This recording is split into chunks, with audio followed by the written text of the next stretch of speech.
নির্বাচন কমিশনের সূত্রে খবর যে খুব দ্রুত এসআইআর লাগু হবে এই পশ্চিমবঙ্গে, আর সেখানে দাঁড়িয়ে কী কী নথিপত্র লাগবে তা নিয়েও কিন্তু এখানে এই যে আজকের যে আলোচনা সভা সেখানে কিন্তু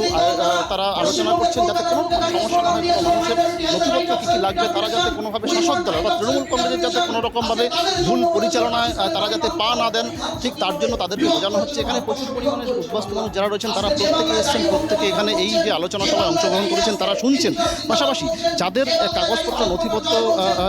রয়েছে তাদেরকে কিন্তু এখান থেকেই সিএতে ফর্ম ফিল আপ করানোর কিন্তু ব্যবস্থা করা হয়েছে, যারা দ্রুত যাতে এখানে তারা সিএতে ফর্ম ফিল আপ করতে পারছেন এবং দ্রুত তারা যাতে সিএ সার্টিফিকেটও পেয়ে যান, যাতে কোনো রকম সমস্যা না করতে হয় সেই ব্যবস্থাও কিন্তু এখানে করা হয়েছে। তবে এখন দেখার কত সংখ্যক মানুষ আবেদন করেন, আর আগামী দিনে এই যে হিন্দু যে ঐক্যমঞ্চ, এই ঐক্যমঞ্চে কত সংখ্যক মানুষ তারা একত্রিত হয়ে সংঘবদ্ধভাবে তারা আগামী দিনে কোন প্রক্রিয়াতে তারা হাঁটবেন বা কোন পথে হাঁটবেন সেদিকেও কিন্তু নজর থাকবে আমাদের।